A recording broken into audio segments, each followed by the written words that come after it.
तो हम पूरी लाइफ शायद ना बोल पाएँ, लेकिन पूरे कैथल डिपार्टमेंट का, एसपी मकसूद अहमद जी का, डीएसपी सज्जन कुमार जी का दिल की गहराइयों से मैं आभार प्रकट करता हूँ और उन्हें सैल्यूट करता हूँ, नमन करता हूँ। कड़े फैसले लिए, इतने कड़े फैसले लेने के लिए जज साहब भी बहुत दफ़ा बार सोचते हैं, वो कई दफ़ा सोचते हैं। हमें इस चीज़ का पता था, कल पेंडिंग क्यों रखा था, उन्होंने बहुत दफ़ा सोचा होगा, विचार किया होगा, लेकिन पूरी गहराई में जाने के बाद उन्होंने एक ही फैसला लिया कि इस दरिंदे को फांसी की सजा देश में ना पैदा हो। और जो ये फैसला कोर्ट ने सुनाया है, ये एक उदाहरण बन के रहेगा, ताकि करने से पहले सोचे कि मानसी के साथ 10/8/2022 में जो कांड हुआ था उसको ये सज़ा मिली थी। इसको देखते हुए लोग उदाहरण तौर पे रह जाए और थोड़ा सा पीछे हटे।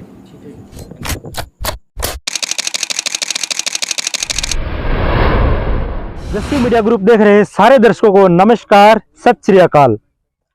दर्शकों, सबसे पहले तो उस जज को मैं सैल्यूट करना चाहूंगा जिस जज ने आज रियल में जो न्याय है वो न्याय करने का उसने काम किया है। 11 महीने पहले की घटना हुई थी कुराड़ गांव के अंदर। मैं फिलहाल कुराड़ गांव के अंदर मौजूद हूं और ये आप पीछे ये खाली जगह देख रहे होंगे, उस टाइम पे यहाँ घना जंगल होया करता, मतलब बीड़ जिसको हम कह सकते हैं वो बीड़ था। और उस बीड़ के अंदर आप सभी ने वो वीडियो देखी हुई है कि 8 साल की, मात्र 8 साल की मासूम बेटी मानसी, जिसको उसका ही पड़ोस का एक दरिंदा उसको बहला फुसला करके लाता है और यहाँ इस जंगल में आकर के उसका रेप करता है और उसके ऊपर पेट्रोल डाल करके उसको अध जला भी कर देता है। ऐसी दरिंदगी। होशियार सिंह है सर, 8 से 9 महीने पहले आप गांव कुराड़ के अंदर एक ऐसी घटना हुई थी जो पूरे भारत के लिए शर्मसार करने वाली थी। मानसी मात्र 8 साल की, जिसके साथ एक लड़के ने, एक दरिंदे ने हैवानियत की थी और कहीं ना कहीं हर व्यक्ति की आंखों में आंसू थे, चाहता था कि उसको न्याय मिले। आज आप गांव के लोग हो तो आपको कैसा महसूस हो रहा है, क्या लगता है?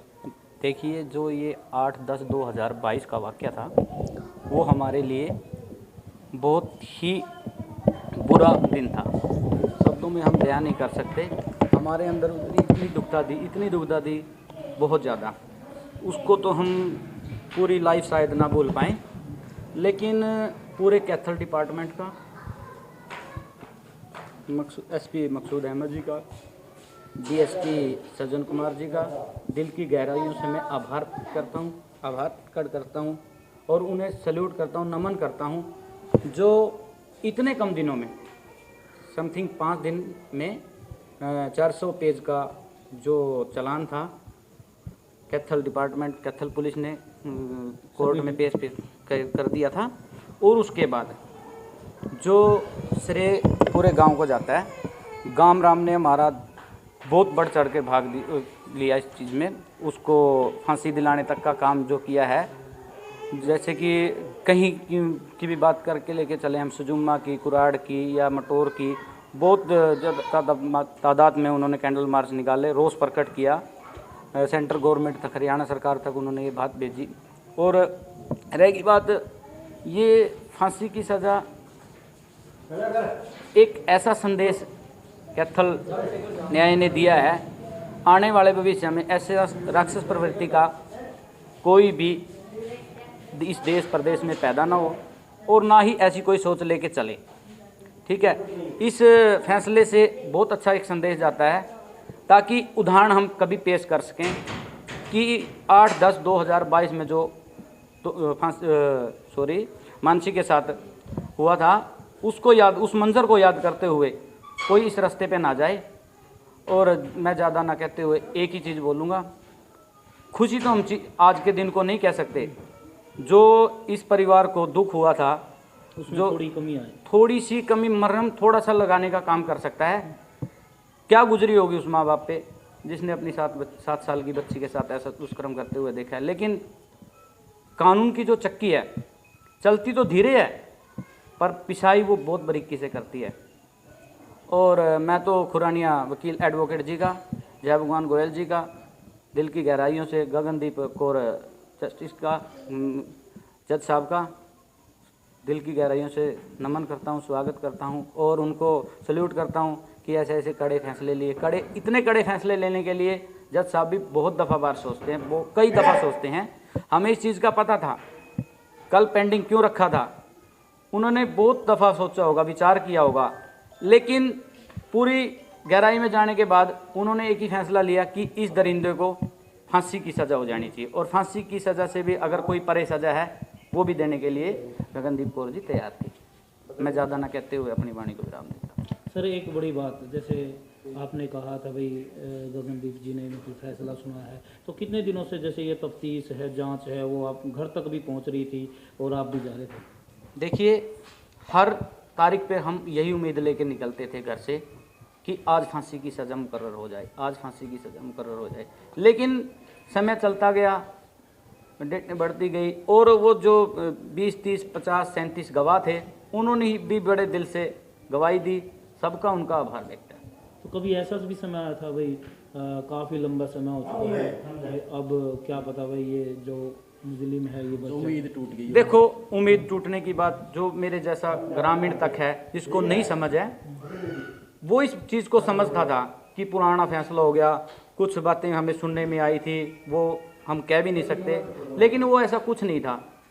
अगर मैं ये सोच लेता कि कंप्रोमाइज़ कर लें या कंप्रोमाइज़ करने की कोशिश करें, नहीं, वो कोर्ट का काम था, कोर्ट ने अपना फैसला सुनाना था, ऐसा कुछ भी नहीं था। और ये तो सब मनगढ़ंत बातें होती हैं, इनसे कुछ नहीं होता। और लंबा फैसला, हमें इस चीज़ का पता था, ज़्यादा ना पढ़ते हुए थोड़ा बहुत जहाँ तक पढ़ा है, स्पेशल कोर्ट हमारे पूरे हरियाणा में 4 हैं,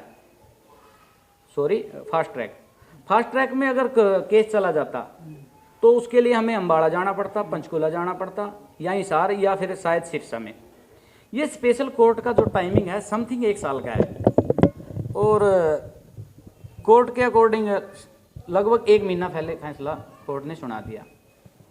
तो ज़्यादा ना लंबी लेते हुए, सर एक मेरा क्वेश्चन ये है, जैसे जब आप जाते थे, पेशी पे जाते थे या फिर वहाँ जाते थे, तो और क्या उनके माता पिता ये भी कहते थे भाई देखो बार बार चक्कर काट रहे हैं, मतलब लगता है, या फिर कुछ उम्मीद माता पिता की बात है?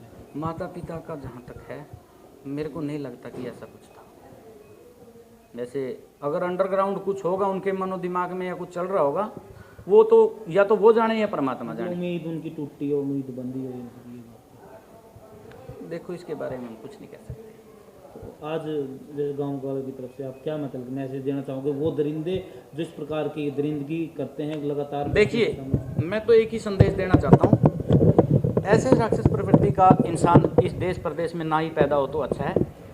और ये जो कठोर फैसला, या जो जैसा उसने अपराध किया था ऐसी उसने सज़ा सुनी है, मैं तो यही मान के चलता हूँ कि ऐसी कोई भी राक्षस प्रवृत्ति की सोच, वैसे तो ऐसे राक्षस के कोई जात, धर्म, गांव, मस्जिद, शहर कुछ नहीं होता, वो सिर्फ राक्षस ही होते हैं। और परमपिता परमात्मा से दुआ करता हूँ ऐसा राक्षस प्रवृत्ति का इंसान हमारे देश प्रदेश में ना पैदा हो। और जो ये फैसला कोर्ट ने सुनाया है, ये एक उदाहरण बन के रहेगा, ताकि करने से पहले सोचे कि मानसी के साथ 10/8/2022 में जो कांड हुआ था उसको ये सज़ा मिली थी, इसको देखते हुए लोग उदाहरण तौर पे रह जाए और थोड़ा सा पीछे हटे।